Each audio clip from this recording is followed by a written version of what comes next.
Hola María. ¿Qué tal? Buenas tardes. Bienvenidos a nuestra Virtual Lecture Series de esta semana en español. Tenemos el placer de tener con nosotros a la doctora Marta López Luaces, que es profesora de la casa y que va a conversar con nosotros sobre su novela que se ha publicado en el año 2019 y, y que luego, por supuesto, tuvo en el 2020, obviamente, con la pandemia, hubo una pequeña interrupción en todo este tipo de actividades promocionales, pero ahora retomamos y es una buena oportunidad para tener una conversación con Marta López Luaces con respecto a su novela El placer de matar a una madre. Y bueno, muchas gracias Marta por estar aquí con nosotros. Gracias a ti por invitarme a la serie de lecturas. Es un placer, además es una novela que está teniendo mucha repercusión justificadamente. Y por eso, ya que tenemos la oportunidad de tenerte aquí en el departamento, queremos aprovechar esa oportunidad para conversar un poco sobre la novela. Eh, Quería comenzar con el título, que desde ya es muy significativo. Y te confieso que cuando vi el título me trajo antes de leerla inclusive, me trajo una reminiscencia a una película de Carlos Saura del año 79 que se llama Mamá cumple 100 años. Y esa película, no sé si la recuerdas, si la viste, de alguna manera la madre, que esta madre que claro, en el año 79 cumplir 100 años era imposible, entonces es una madre muy simbólica, una super madre, y es una referencia a España en realidad. Es una madre que no muere, que nunca muere, y los hijos no se pueden liberar de esa madre porque nunca muere. Entonces, mi pregunta es si ese título es simbólico, porque en el caso de tu novela tiene algo muy interesante, que es que ese placer de matar a la madre viene asociado con el deseo y se conecta con la mirada. Eso me llamó mucho la atención, porque veo una referencia directa a la sexuación lacaniana, eh, en donde hay una subversión de la ley del nombre del padre, la mirada de la madre, y me pregunto si es una inversión del tótem y tabú freudiano.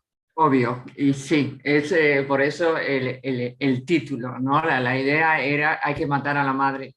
Por mucho tiempo se dijo hay que matar al padre, ¿no? Hay que romper ese modelo, hay que romper esa... Bueno, la idea de este título es, bueno, aquí hay que matar a la madre, hay que romper esos modelos que, sobre todo bajo Franco, de estas mujeres que tenían que reprimir esa sexualidad, tenían que reprimir sus deseos para cumplir el mandato de ser primero y ante todo madres y esposas, ¿no? Si no querías, si tu deseo no pasaba por ahí, era otro, estabas condenada a una vida muy reducida, ¿no? Como pongo en la novela, ¿no? Entonces, el título va, por supuesto, exacto, como el deseo, ¿no? Matar a la madre para liberar el deseo. Claro, en este caso también se da una cuestión literal, porque hay dos personajes principales. No voy a decir nada que impida que la gente quiera comprarla y leerla, ¿no es cierto? Ningún spoiler aquí. Pero hay dos personajes principales, Isabel Ramírez Padrón y el doctor Ignacio Suárez, psiquiatra y enferma supuestamente, ¿no es cierto?, que por un brote de locura o de algún tipo de enfermedad mental, está acusada de haber matado a su madre y por eso es ingresada a un hospital psiquiátrico, ¿no es cierto? Entonces, de alguna manera ahí se produce esa cuestión que no es tan simbólica, es tangencial. claro. Ahora, la pregunta es, de alguna manera, ¿no es cierto? Aparte, la novela dice eh, sugiere que está basada en hechos reales, o sea que de alguna manera sugiere que esto ha ocurrido, ¿no es cierto? Entonces, ahí entra, cuando uno entra como lector, ahí empieza a tener que negociar qué género literario está leyendo, ¿no? Es un thriller, es una novela testimonial, es un documental, eh, Claro, tiene la un idea es, poco de todo, ¿no? claro, la idea era manejar diferentes géneros y que se mezclaran ahí, ¿no? Por eso tienes títulos del ABC, ¿no? Del periódico casi oficial del franquismo, ¿no? Eh, tienes notas del psiquiatra, tienes un momento que es casi la historia de la psiquiatría en España. Entonces se mezclan todos esos diferentes discursos, ¿no? Y también el thriller, ¿mató o no mató a su madre? Y si la mató, ¿por qué la mató? ¿No? No sé, no. El psiquiatra casi además de ser psiquiatra, parece un detective. ¿Por qué mató? Si la mató o no la mató, como se le acusa, y si lo hizo, ¿por qué? Si supuestamente se llevaban también madre e hija, ¿no?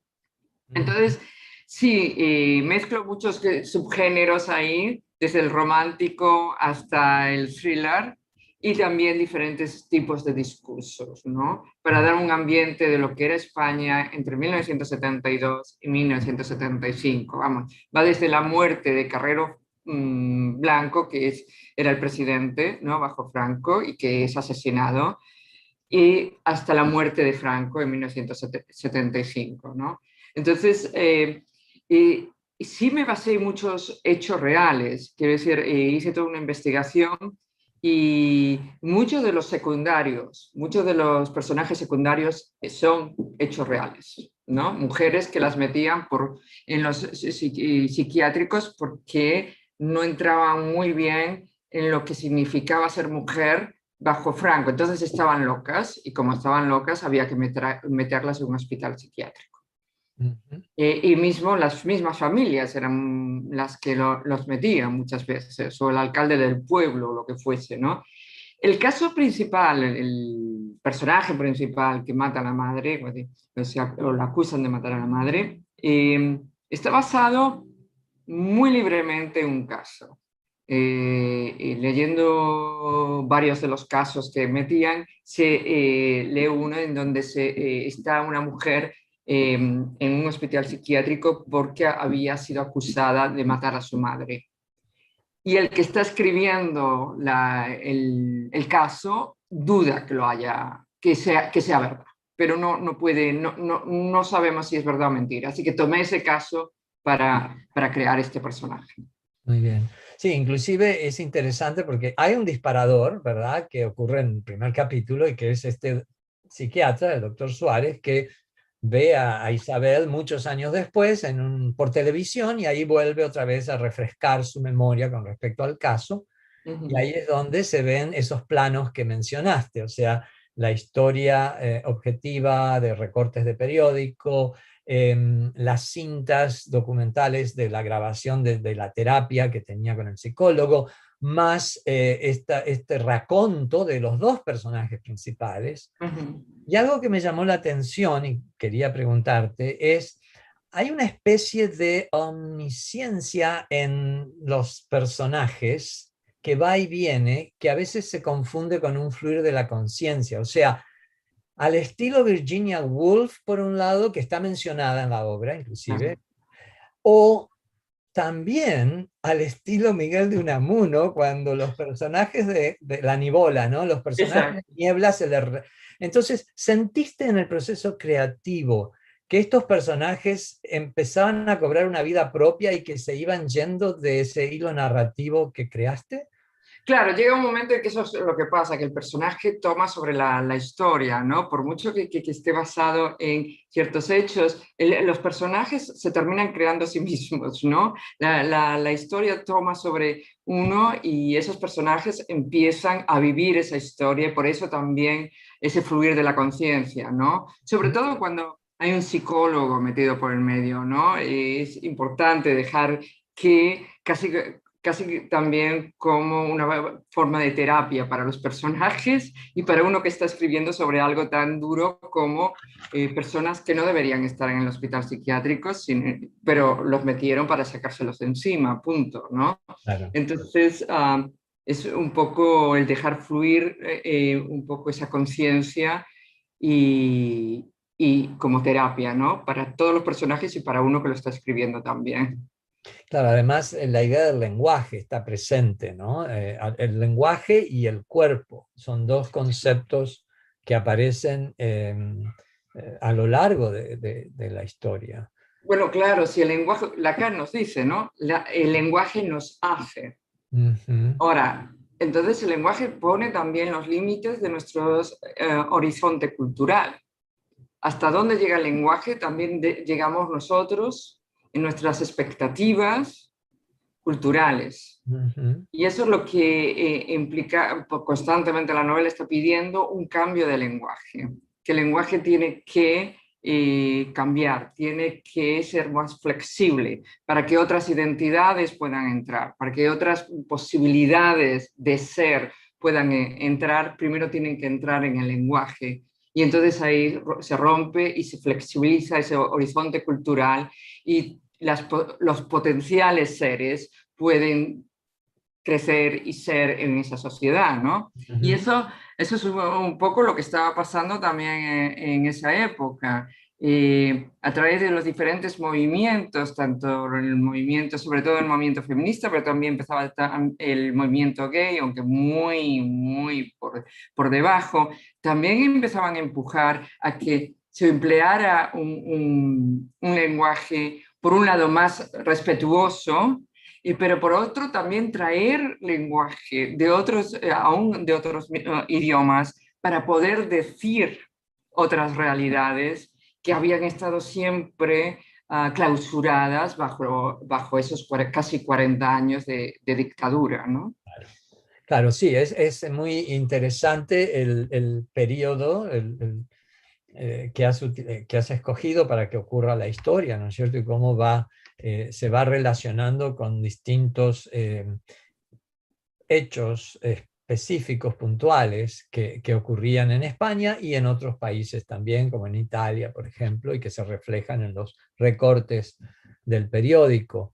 Eh, Claro, hubo, sí, por favor, sí, claro, adelante. es que esos 2 años, la gente habla de la transición después de Franco, y yo lo que estoy hablando es la transición que ya empezó antes de Franco, ¿no? Y que estaba ocurriendo en España, pero también, ¿no? En Portugal, la revolución de los claveles y echaron al dictador. Siempre se piensa en Europa y la dictadura estaba como en España la única dictadura, pero había una dictadura en Portugal de derechas. Había otra dictadura en Grecia que también fue en esos años expulsada. Y después estaba el bloque comunista, ¿no? Entonces, España no era la única dictadura, pero uno cuando habla, por lo general piensa en el franquismo como la única dictadura, ¿no? Ahora, en esos 2 años había ya llegado a España muchas ideas. Por un lado, había toda una generación que ya no recordaba ni la guerra ni la posguerra. Entonces querían ya otras posibilidades. Las generaciones anteriores, recordando la guerra, simplemente no querían guerra y ya estaba. La gente más joven que ya no recordaba ninguna de esas dos épocas, empezaba ya a viajar más a Francia, sobre todo, empiezan a traer nuevas ideas y quieren mayor posibilidades y mayores libertades. Y entonces ya en el 72 es cuando empiezan a haber grandes manifestaciones y pidiendo los cambios en el país, ¿no? Y veían que en otros países de al lado, como Portugal o un poco más lejos, Francia, estaba cayendo la dictadura y eso es lo que se estaba esperando en España ya. Entonces, la transición empieza antes de la muerte de Franco y eso es lo que quería reflejar también en la novela. Claro. Sí, no, y queda claro, ¿no es cierto?, que es un proceso, que no es algo que comienza a partir de ahí. Ujú. Volviendo un poco a la parte psicoanalítica, que creo que es muy importante, además de un interés especial de mi parte, pero por otro lado me pareció muy... hay muchísimas referencias casi científicas, yo diría, ¿no? Es casi como el psiquiatra, el doctor Suárez, en su raconto, en su fluir de la conciencia, hace como un repaso de hipótesis y de especulaciones que incluyen conocimiento específico de psiquiatría, de tratamientos, eh, ¿qué difícil fue o cuán difícil fue investigar para incorporar ese aspecto tan técnico a la novela? Bueno, primero hizo una cuestión mucho más general, la psiquiatría más o menos en esos años, a partir de los años 60. Pero después ya para hacerlo en España fue bastante difícil porque la psiquiatría en España se empleó como una forma de control. Y eso, porque el psiquiatra más importante bajo Franco era Vallejo Nájera, después también estaba López Ibor. Pero él, que había estudiado en Alemania bajo Hitler, trae a España todas unas teorías sobre la raza española, porque para él los españoles tenían una raza muy específica, con unas características muy específicas. Y entonces la República había degenerado esas características, valor, virilidad, bueno, un montón de cosas. Y uno de los problemas es que habían feminizado a los españoles.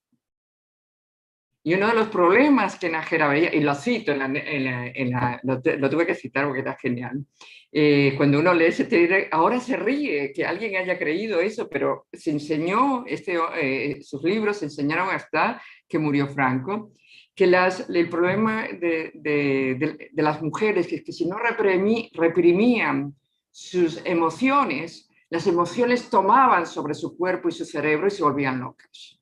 Entonces había que reprimir desde que eran niñas todas sus emociones para que su sexualidad no se volviera aberrante y esa sexualidad terminara enloqueciéndolas. Eso era una de las tantas teorías que tenía, ¿no? Y es porque, así que hice toda una investigación porque la psiquiatría en España no sigue la misma, digamos, camino que sigue en los Estados Unidos o Inglaterra, como, ¿no? Pero fue dificilísimo y tuve que hacerlo a través de los ingleses, más que nada. ¿Por qué los ingleses hicieron tanto y tanto hincapié en estudiar cómo se había empleado la psiquiatría en España? Fue por lo que le pasó a Leonora Carrington. Leonora Carrington es una de las grandes pintoras surrealistas, ¿no? Hay tres grandes pintoras surrealistas: Dorothea Tanning, Remedios Varo y Leonora Carrington. Ahora, lo que ocurre con Leonora Carrington es que estaba en Francia con su marido cuando entran los nazis. Ella escapa para España.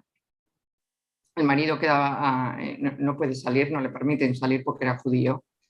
Y ella sí puede salir y se va a España. En España está intentando sacar al marido, a traerlo para España al marido. A ver si podemos. Bueno, un día está en un café-bar, entran unos soldados y la violan en grupo. Queda tan mal que la encuentran, parece, en la calle y la metieron en un hospital psiquiátrico. Esta es una mujer que después escapará, irá a Portugal, escapará para México. Bueno, en su autobiografía cuenta su época en ese hospital psiquiátrico y dice que si hay un infierno, ese era el infierno, por cómo eran tratados los pacientes. Y uno de los tratamientos que había era una inyección que le daban a los pacientes que le hacían parar el corazón por unos segundos, porque creían, y esto era una teoría de Nájera y también de su compañero de trabajo, Ibor, que si parabas el corazón, morías. Y al sentir ahí el alma tomaba sobre el cuerpo, era una cuestión mística, y entonces tú te curabas, entre otras cosas. Parece que era horrible cuando te despertabas, por lo que ella Una especie describe. de electroshock Casi. Después había electroshocks y eso, pero esa para esa inyección era peor que los electroshocks. Bueno, pero para reanimar el corazón, me refiero. Exacto, pero después les ponían electroshocks en el cerebro, bueno, una cantidad de... Entonces, por esta mujer, muchos ingleses empezaron a estudiar qué era la psiquiatría en España y cómo, ¿no?, trataban a los pacientes y cuáles eran los pacientes. Y ahí sale que, claro, que muchos pacientes no estaban enfermos para nada. Era gente que no entraba socialmente en la sociedad en ese momento. Podían ser desde gente que era alcohólica hasta gente que tenía Down syndrome, hasta mujeres que habían quedado embarazadas fuera del matrimonio, las metían. Ahora, esto podía ocurrir porque había una ley que decía que se podía internar a alguien en un hospital psiquiátrico sin su consentimiento y tampoco su consentimiento de la familia. Así que un alcalde de pueblo, y esto ocurría más a menudo de lo que se sabe, por ejemplo, hay una mujer, y cuento la historia ya varias veces porque es horrible, hay una mujer en un pueblo de Almería, que ahora me olvido del nombre del pueblo, que en 1964 quedó embarazada de un tipo muy importante en el pueblo. Tiene el hijo y nadie le quiere dar trabajo, está en las últimas porque no sabe qué hacer, y entonces le va al chico y le pide que por favor ayude. El chico se fue al alcalde, decidieron meterla a ella en el hospital psiquiátrico, dar en adopción al bebé. Eso lo leo con Enrique, se llama Enrique Duró, que es un hombre que escribe mucho sobre la psiquiatría en España. Cuenta que él, que era psiquiatra joven en ese tiempo, se la encuentra en 1971, creo, en el hospital psiquiátrico, y ella lo único que quería saber era en dónde estaba su hijo. Ya no le importaba salir o no del hospital psiquiátrico, solo quería saber en dónde estaba su hijo. Bueno, nunca encontraron a su hijo y tardaron casi 3 años en sacarla del hospital psiquiátrico. No tenía ningún problema, no tenía ningún problema psiquiátrico, simplemente era una forma de sacársela de encima. Así montones de alcaldes y mucha familia que, por ejemplo, mujeres que se quedaban viudas con dinero y el hermano o el padre que necesitaban dinero, las metían al hospital psiquiátrico y ellos tenían derecho a ese dinero, por ejemplo. Así que había todo eso, más después estaban mujeres que tenían problemas con el alcohol, mujeres que a lo mejor sufrían de depresión. Casos, por ejemplo, de mujeres que tenían hijos, y ahora se sabe que hay un porcentaje de mujeres que al tener hijos sufren de depresión. Pues muchas veces, como no sabían qué hacer con ellas, pues el hospital psiquiátrico. Así que el hospital psiquiátrico en España se terminó una forma de control sobre las mujeres, sobre todo mujeres con una sexualidad sospechosa, ya fuera porque eran demasiado libres, vamos, que se acostaban con demasiados hombres y la familia se avergonzaba de ellas, ya porque fueran gay o ya porque quedaron embarazadas sin casarse. Eso por un lado. Y por otro, gente que no sabían qué hacer con ella. Entonces, era como un almacén. El hospital secreto se volvió como un almacén de gente que no sabían qué hacer con ella allá. Eso por el lado de las mujeres. Por el lado de los hombres, en general, todos los hombres homosexuales terminaban en los hospitales psiquiátricos, por ejemplo, ¿no? Claro. El caso más triste es el que leí, que era un hombre gay que se metió él mismo en el hospital psiquiátrico porque creía que estaba enfermo. Claro. ¿No? Entonces, el hospital psiquiátrico entonces servía, ¿no?, como límite hasta dónde se podía llegar. Por eso también pongo el hospital y el lenguaje, ¿no?, hasta dónde se podía llegar dentro de ciertas identidades. Exacto.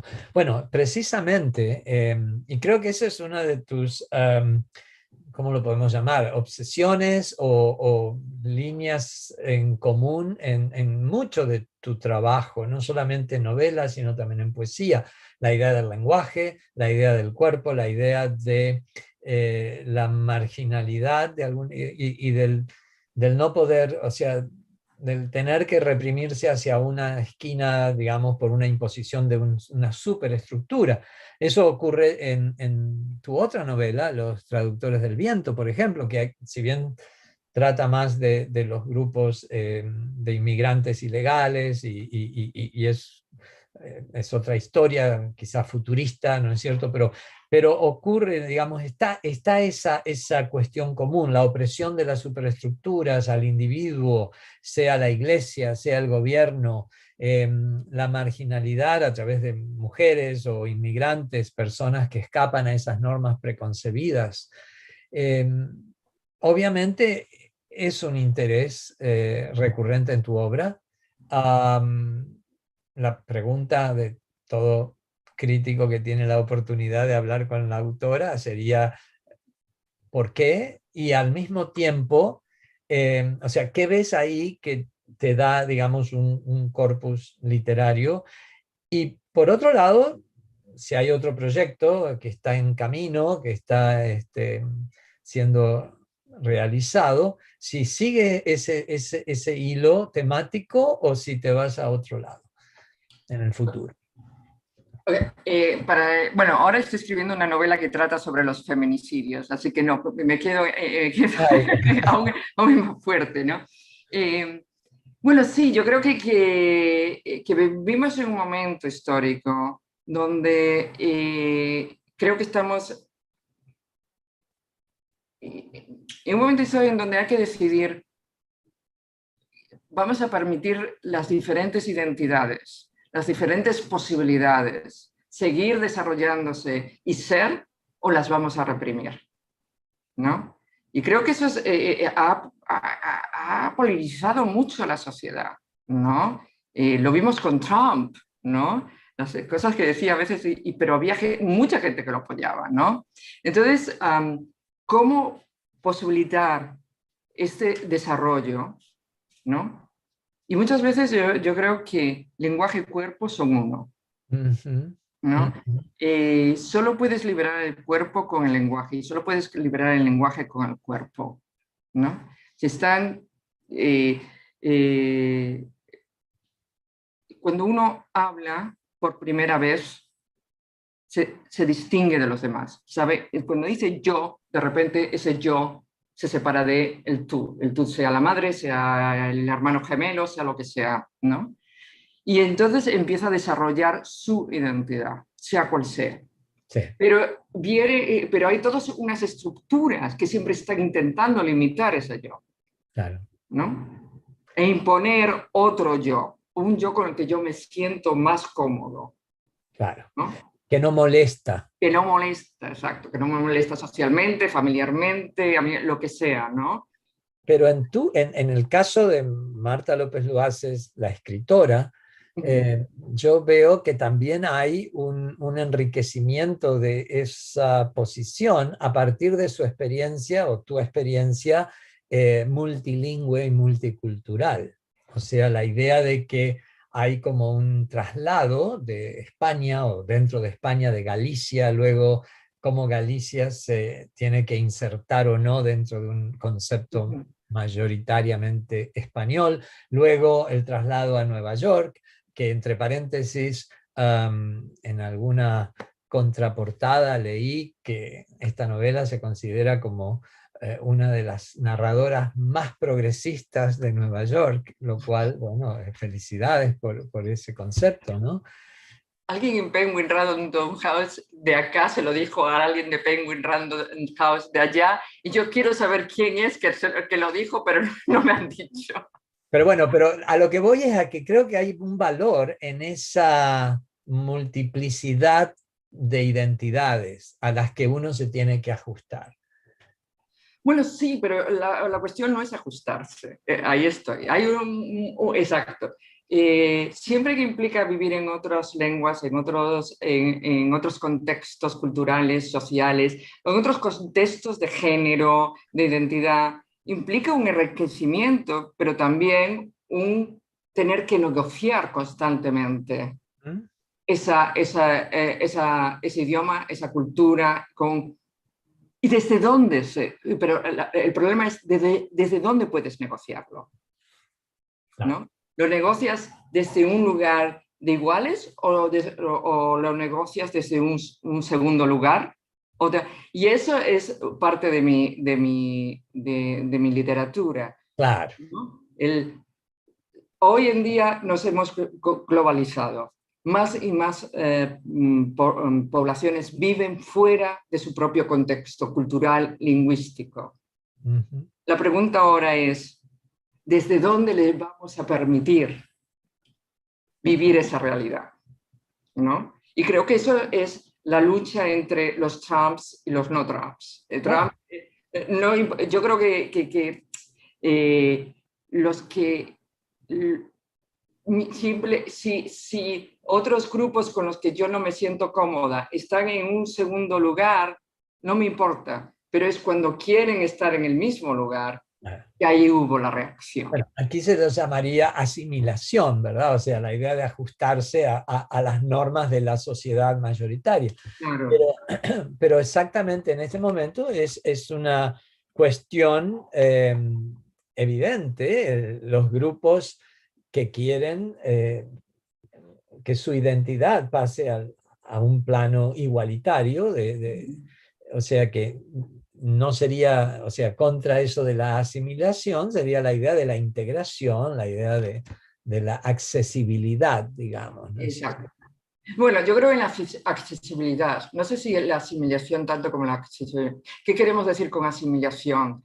A veces es vuélvete tú como yo. Claro, Eso es ¿no? Lo que se está planteando ahora es, quiero un sitio en la mesa, no necesariamente tengo que comer exactamente lo mismo que tú. Vamos a estar los dos en la mesa y yo voy a comer algo y tú vas a comer otra cosa que te guste más, pero claro. los dos estamos en la mesa. Y eso es lo que creo es más difícil de aceptar ahora, ¿no? Por eso te cuento algo que me pareció, estoy en Nueva York, eh, donde supuestamente es una ciudad súper liberal, y cuando empezaban los bilingual poetry readings, y íbamos a hacerlo en una biblioteca, esto ya hace varios años, fui a no sé cuántas bibliotecas y todo el mundo me decía, oh, no, no, bilingual doesn't work. O tenía que ser en inglés o tenía que ser en español. But bilingual is not going to work. Claro. Y tú lo hiciste Y, funcionar. exacto. Y una ciudad de Nueva York sería lo más lógico que funcionara así, ¿no? Mm. Pero no, se sentían cómodos los hispanos, hagan su cosa en español. Los americanos, anglosajones o afroamericanos, no importa, en inglés. Pero esto de poner a los dos juntos al mismo nivel y que los dos se tengan que entender, aun cuando no hablen, que eso no les parecía posible. Claro.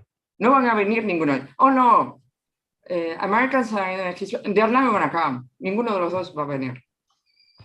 Y sin Y embargo, es una serie exitosa, o sea, es un programa exitoso. exacto, pero ¿por qué se sentían incómodos con eso? Esa era mi pregunta. Y era porque mientras estemos ahí bien, pero ¿qué pasa si nos juntamos? Y eso era Nueva York. Tuve que ir a no sé cuántas, hasta que una chica joven, claro, de la biblioteca, me dijo, sí, of course.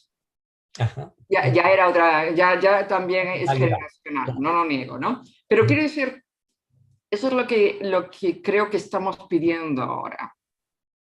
No asimilación, sino posibilidad de estar en el mismo nivel. Ujú, ujú.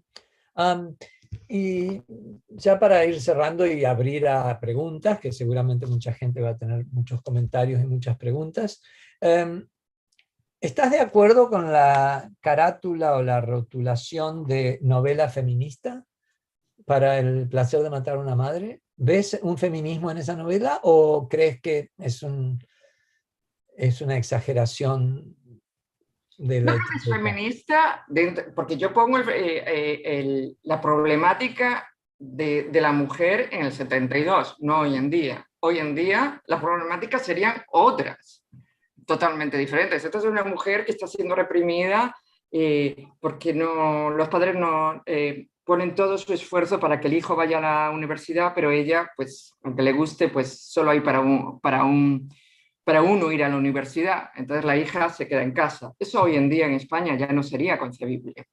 El que se espere que la mujer aún sea virgen para que eso sería absurdo, ¿no? Entonces, claro, yo estoy poniendo la problemática de la mujer en el 72, no hoy. Entonces, es un feminismo, digamos, de los 70, Claro. pero es porque la novela se desarrolla en los 70. Ujú, Y hoy yo creo que eh, las problemáticas de feminismo están muy ligadas a las cuestiones de género, a las cuestiones de LGBT, a las cuestiones de raza, ¿no? Pero en el 70, en España, bajo una dictadura franquista, eran muy, muy relevantes toda la cuestión del cuerpo de la mujer, ¿no? Eh, Se toca también la cuestión de gay en la novela, con una pareja gay, la represión tan brutal, ¿no? ujú. En el hospital psiquiátrico representa lo que le ocurría a las mujeres y a los hombres gays eh, Hubo, bajo la dictadura franquista. claro, hubo algo en cualquiera de los personajes o en las relaciones, porque sí, hay una relación que se sugiere lesbiana, aunque en realidad no, la narración no profundiza demasiado en esa relación, ¿no es cierto? Es un tanto secundaria. Eh, Hubo algo, no solo en la cuestión de la sexualidad, pero sí en la cuestión de la psiquiatría o en la cuestión de, hubo algo en donde la autora, por algún mecanismo, por alguna cuestión, inclusive editorial podría ser, hasta editorial, ¿hubo alguna autocensura en cosas que dejaste afuera o que no mencionaste, que podrías haber mencionado? Los casos más brutales los dejé fuera. Ujú. La gente cuando lee dice, no, la verdad que la realidad era mucho más brutal, pero si yo pongo eso, no me lo creen. O no vende. Bueno, también, pero la verdad que la realidad era 10.000 veces peor. Lo que le hacían a algunos pacientes era tortura, punto. Pues yo noté eso, quizás, a lo mejor ese es prejuicio personal, pero esa idea de que hay mucha insinuación Claro, se sin insinúa lo que podía haber explicitar, pasado. sin explicitar. Exacto. Porque la Y, verdad que sí ocurría. Sí, por ejemplo, era normal que los pacientes, había unos aranceles en las paredes y les ponían las manos en esos aranceles para que no pudiesen moverse por días, lo cual quiere decir que se ensuciaban encima. Eh, bueno, eso se Se menciona. menciona ahí, Se men- exacto, pero eso era normal. Eso se menciona como castigo, bueno, eso era bastante normal. sí, sí. Eh, También era bastante no normal, pero ocurría demasiadas veces en las violaciones a las mujeres cuando estaban en eh, les metían, bueno, les daban unas pastillas tan fuertes que casi todas pasaban el día durmiendo, casi todo el tiempo, ¿no?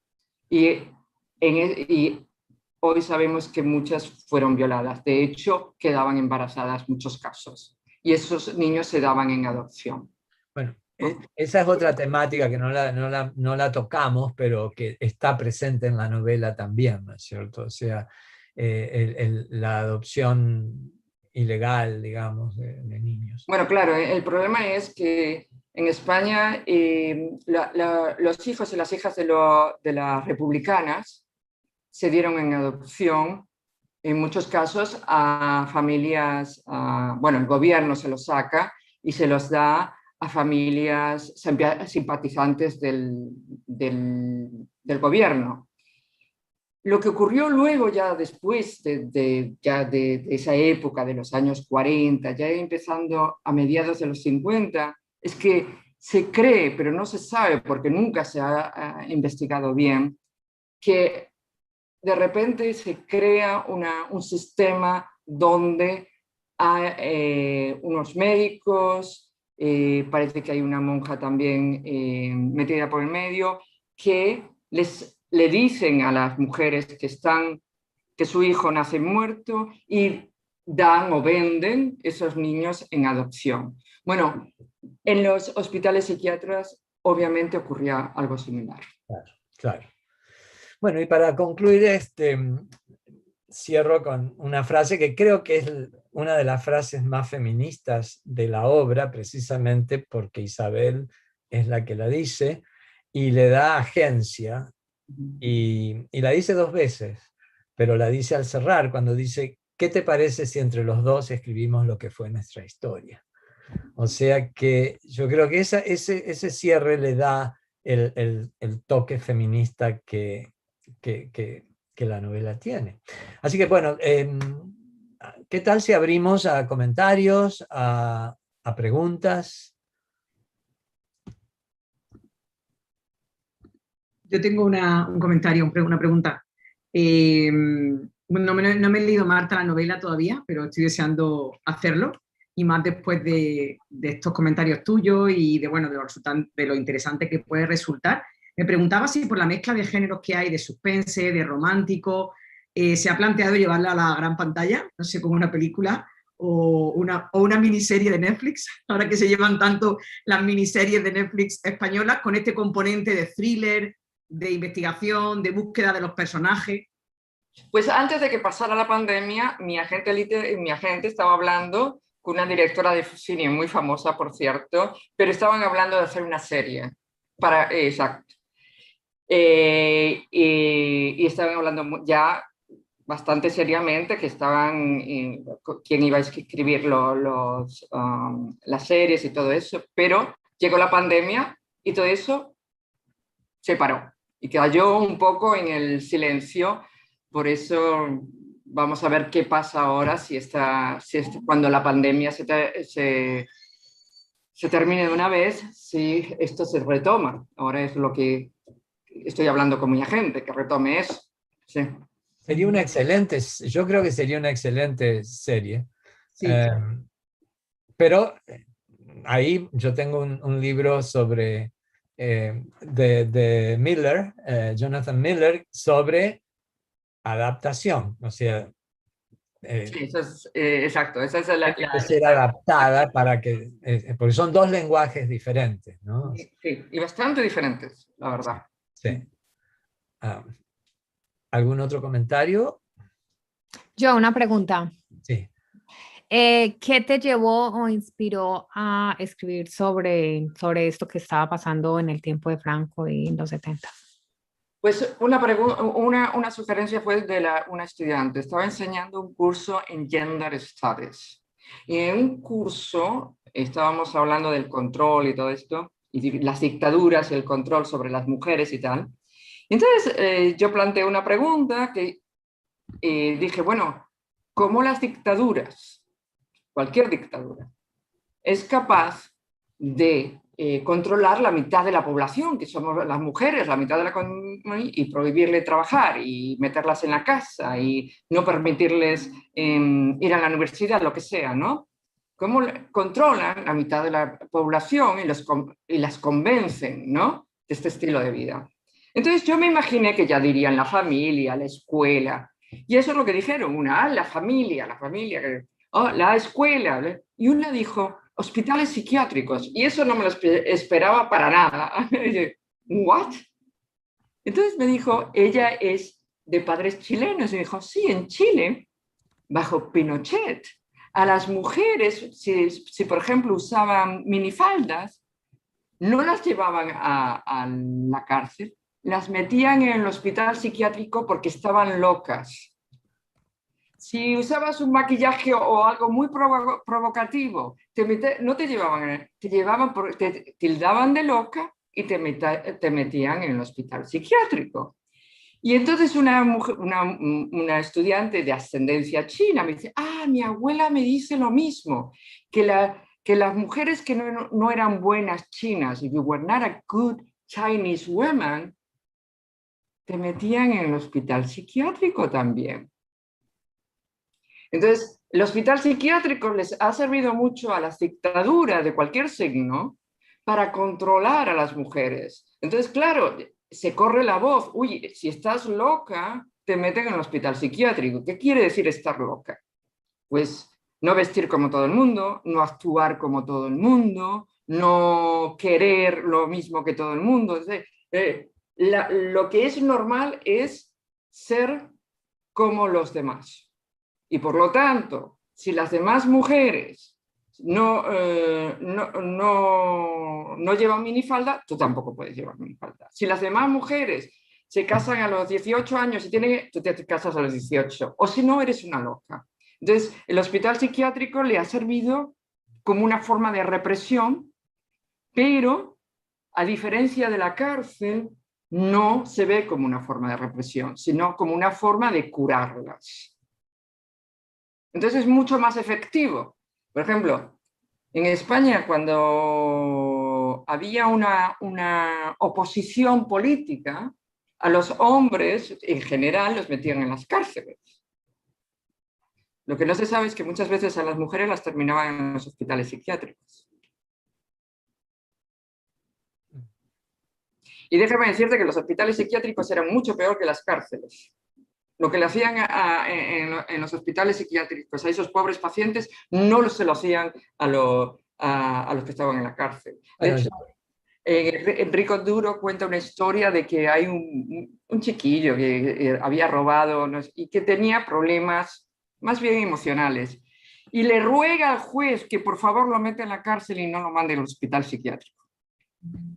Así que preferían ir a la cárcel. Entonces, lo que quiero decir es que ha sido una forma muy sediosa de control y muy efectiva. Bueno, aquí también, si recuerdan, Someone Flew Over the Cuckoo's Nest, la novela, ¿no es cierto?, de Kenzie, y que se hizo película, no era sobre mujeres, eran sobre hombres, pero era precisamente eso, ¿no? O sea, el lugar de los outcasts. Sacarlos y esconderlos en el hospital psiquiátrico. Exacto. Exacto. ¿No? Todo aquel que no tenga el mismo estilo de vida que los demás, entonces es de una forma reprimido en los hospitales. Exacto. Sí.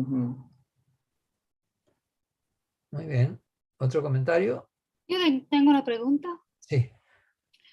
Doctora López, ¿cómo se recibió esta novela en España? Tengo curiosidad de saber si, sobre todo de parte del público femenino, ¿no? Si ha recibido usted alguna forma de reacción más... Bueno, me hicieron no sé cuántas entrevistas, todos los periodos, porque en España poco se sabía de esto, ¿no? Entonces hubo una cantidad de entrevistas brutales. La reacción al título fue lo que más chocó. La gente le chocó mucho el título. Y hubo gente hasta que me escribió por email. Después de leerla, la hice. Me gustó la novela, pero ¿por qué le puso ese título? Le debió poner otro título. Varias personas me escribieron diciendo que no iban a leer la novela y no sé cómo encontraron mi email. Me imagino que lo encontraron por la universidad. No iban a leer la novela por el título. Y alguien de la Academia de la Lengua de acá me escribió que le daba vergüenza que alguien que perteneciera a la Academia de la Lengua escribiera una novela con ese título. Entonces el título fue lo que más controversia, más que lo que dice la novela. Marta, el título El título es a winner, o sea, con ese título es un bestseller, ¿no? Tengo un comentario aquí en YouTube. Dice, very powerful and moving what happened to those men and women. And the question is, la pregunta es, ¿qué crees que es el mensaje más importante de la novela? O sea, ¿qué debería sacar el lector si tiene que sacar una sola cosa de esa novela? ¿Cuál es el mensaje más importante? Que hay muchos modos de represión y tal vez el más importante sea la represión social, más aún que la política. Están relacionados uno con otro, pero muchas veces es más efectivo la represión social que viene desde la familia, desde el vecino, desde el amigo, desde las instituciones que vemos como sociales, la medicina, la educación, es mucho más efectivo que la represión política. Porque la represión política la podemos ver, ¿no? Ahí está el gobierno, ahí están los soldados. Entonces tenemos un enemigo muy claro. Pero cuando es social, no sabes ni siquiera cómo enfrentarlo. Eso es lo que mucho le pasa a este personaje. No sabe enfrentar su represión porque la represión está en todas partes. Exacto. Tengo otro comentario, pregunta. Si puedes hablar sobre la portada del libro. La portada del libro la escogió Penguin Random House. No la escogí yo. Pero me gustó mucho. Yo tuve que aprobar, yo tuve que decir que sí. Pero a mí me gustó mucho porque creo que representa muy bien lo que pasa en la novela, ¿no? Esta muchacha que está ahí abajo, ¿no? Un poco... En un descanso de la escalera, en una esquina, secluded, ¿no? Atrapada. Está atrapada en ese lugar. En una posición fetal, posición fetal de tener el cuerpo, ¿no es cierto? Sí. Intentando cubrirse del mundo que está alrededor suya. Y eso es lo que le pasa un poco a este personaje, ¿no? Exacto. Los colores también, no, es una excelente portada. Sí, a mí me gustó mucho cuando me la mostraron. Me querían mostrar otras y dije, no, esta es la que... Ajá, ajá. Muy bien. Sí, Rogelio, estás mudo. You're muted. Sí, ¿me escuchan? ¿Bien? Sí, perfecto. Bueno, no, solamente Marta, quería felicitarte por este enorme logro, la escritura de tu novela. Desgraciadamente no he tenido la oportunidad de leerla, pero por las cosas que has dicho, me has entusiasmado y es lo primero que voy a hacer después, ordenar el libro y leerlo. Ahora, por lo que tú dices, en realidad lo que tú construyes es una suerte de cartografía del poder, ¿no? Y muchas de las cosas que estabas diciendo últimamente me hizo pensar que es posible incluso hacer una especie de estudio comparativo de las formas en que el poder se manifiesta y reprime, especialmente en las dictaduras, ¿no? Estoy pensando, por ejemplo, en la película La Historia Oficial, Claro. ¿no? En donde también se violan a las mujeres y se dan en adopción a los hijos, etcétera. Y toda la problemática de la represión utilizando este tipo de instituciones, no solamente en América Latina, pero también en Estados Unidos. Por ejemplo, para señalar solamente un ejemplo, Ezra Pound, por ejemplo, fue encerrado en un psiquiátrico por muchísimos años por su posición política, con la que por supuesto yo no estoy de acuerdo, pero digamos, los centros psiquiátricos se utilizaban como una manera de reprimir a la gente. Y la otra cosa que hay también es que en estas situaciones no solamente hay la represión del Estado y tal, pero también a veces las propias víctimas se autorreprimen. Que, bueno, no he leído tu novela, pero me imagino que eso también pasa, ¿no? Que ellas mismas se victimizan porque se sienten culpables por el simple hecho de estar en esos espacios, ¿no? Claro. Y muchas veces, como hay una crónica de una mujer que fue victimizada por el régimen pinochista y termina después siendo aliada, ¿no?, de la DINA, la policía chilena, para reprimir a otras mujeres, ¿no? Entonces, pero Bueno, me ha parecido fascinante lo que has dicho, ¿eh? Claro, porque lo que quiero mostrar en la novela es que el poder se absorbe. Ajá. Y en el momento en que absorbes el poder, absorbes también su represión. Sí. Por eso la familia es tan represiva, ¿no? Y también la escuela. Y después, claro, porque, por ejemplo, el tono, y por eso vuelvo al lenguaje, ¿no? La forma en que los maestros le hablaban a los estudiantes, el modo en que los doctores le hablaban a sus pacientes, el modo en que los padres le hablaban a los hijos, el tono de voz, ya, ¿no? Era otro, totalmente diferente entre la dictadura y la democracia, ¿no? Estaba la figura del poder y el resto. Y tú hacías lo que el poder tenía que, y lo absorbías, y no solo lo aceptabas, lo celebrabas. Hoy en día ya eso está desapareciendo, tienes que negociar con tus propios hijos. Sí. No, si no quieres esto, tienes que decir, ok, aquello. No, ¿no? ¿Por qué? Porque el poder ya no puede ser represivo, tiene que ser democrático. Y no solo el gobierno, sino las diferentes instituciones sociales, ya sea la familia, ya sea con el vecino, ya sea con el maestro. Entonces, claro, ¿cómo absorbemos el poder también? Y por eso también la importancia del lenguaje. Uno de los modos de absorber el poder es a través del lenguaje. Sí. Y claro, el lenguaje crea nuestro inconsciente.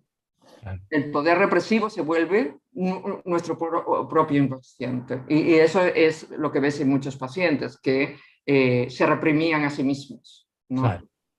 Hay otro comentario, lo que menciona sobre el lenguaje y el cuerpo y viceversa es muy interesante, ya que el lenguaje corporal expresa y comunica muchas veces más que las mismas palabras. Y por supuesto, muchas gracias por la conversación. Y otro comentario, muchísimas gracias por presentar tu novela, el tema me interesa sobremanera y por supuesto voy a leer tu novela. No permitas que le cambien el título, así que cuando hagan la versión cinematográfica, que no cambien. No sabes cuántos emails he tenido horrorizados con ese título. Y otra cosa que quiero decir sobre el título, que no lo pensé en ese momento, en el momento lo pensé más como ruptura del modelo, ¿no? Claro, yo lo leí así. Para empezar otro. Pero también esta cuestión sagrada de la madre, ¿no? La madre es perfecta.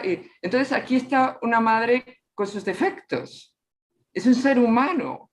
Tiene defectos, ¿no? Bueno, y claro, ese simbolismo de la madre perfecta se rompe totalmente. Y por eso creo que también el rechazo tan enorme a ese título por parte de alguna gente. Bueno, el personaje de la madre, aunque es, no sé cuán secundario es, pero es un personaje interesante porque la madre es, de alguna manera, no voy a decir más porque no quiero, ¿no? Pero la madre es la que cruza a la línea enemiga. Claro. Entonces, claro, hay una culpa en la madre, digamos, ¿no? Es otra vez esa negociación de los derrotados. Claro. Aquellos que fueron derrotados, ¿qué pasó con ellos bajo el franquismo? Estamos hablando de republicanos. Exacto, republicanos. Claro, esta es la hija de republicanos, ¿no? Pero se casa con... Exacto, con un hombre que luchó con Franco, ¿no? Entonces, parte de lo que hacen los vencedores es borrar la identidad de los derrotados. Y para eso, por eso era tan importante sacarle a los hijos a las republicanas y dárselo a padres franquistas. ya fueran de familias en el ejército, ya fueran familias de la falange. Entonces, ¿por qué? Porque lo que querían hacer era borrar esa identidad republicana, ¿no? Y eso es un poco también lo que le pasa a la madre. Ujú, ujú. Pero yo, en su primer momento, quizás porque es tan hiperbólico y es tan, como lo mencionaste antes, ¿no es cierto? Es tan inconcebible la posibilidad del matricidio, ¿no es cierto? Es algo que es inconcebible, ¿no es cierto? Entonces, lo primero que leí en el título, antes de leer la novela, fue Mamá cumple 100 años. O sea, la madre es España y hay que matarla para poder liberarse del pasado, digamos, ¿cierto? Bueno, aquí es algo similar, es el hecho de que hay que matar ese modelo de mujer para poder ser dentro de una democracia. El modelo de mujer que funcionaba bajo Franco, bajo una democracia, no funciona. Claro. No quiere decir que no exista, es que no funciona. Puede existir ese tipo de mujer, pero no funciona. No le funciona a la democracia. Claro. ¿No? Claro. Muy bien. Pero sí, el título ha sido, ya te digo, cantidad de emails por ese título. ¿Surgió el título primero como idea, como germen, o luego lo ideaste luego de tener un outline de la novela? No, te digo la verdad, cuando empecé a escribir en la primera página, ahí salió el título. Ahí porque yo soy muy mala para los outlines. Hago outlines que no me sirven de nada. Pongo todo, esto va a ser así, y después me pongo a escribir y se va por otro lado y no tiene absolutamente nada con el outline que hice. Lo tiro porque no sirve de nada y sigo escribiendo. Bueno, cuando empecé a escribir esa primera página me di cuenta que la que tenía no servía para nada y ahí, pensando en cómo iría esta novela si no, salió el título. Muy bien. Ok, bueno, tengo otro comentario. Muchísimas gracias por la novela. No, perdón, ese ya lo leí. Definitivamente un libro muy interesante. Invita a comprarlo, Marta, por el título. Es que esto aquí, sobre todo por el título. Ok. Miedo, también hay otro comentario sobre el título, que es un prejuicio, el estar en contra del título, y miedo a la ruptura de lo sagrado. O sea, muchos comentarios interesantes. Así que bueno, tenemos lugar para uno más y ya vamos a ir cerrando. Si es que hay otro comentario. Ok. Bueno, creo que no. Así que en nuestro canal de YouTube va a haber un enlace a la novela para los que la quieran comprar. Pero no quiero cerrar sin agradecer a Richard Solís, que se ha ocupado de nuestra primera experiencia con live subtitling. Que bueno, es todo un logro porque nos permite llegar a aquellos que, 2 o 3 que habrá por ahí que no hablen español. Ok, bueno. Un gusto realmente. Gracias, Marta, por compartir. Gracias a ti. Y gracias al departamento por haberme invitado. Al contrario. Y bueno, gracias a todos por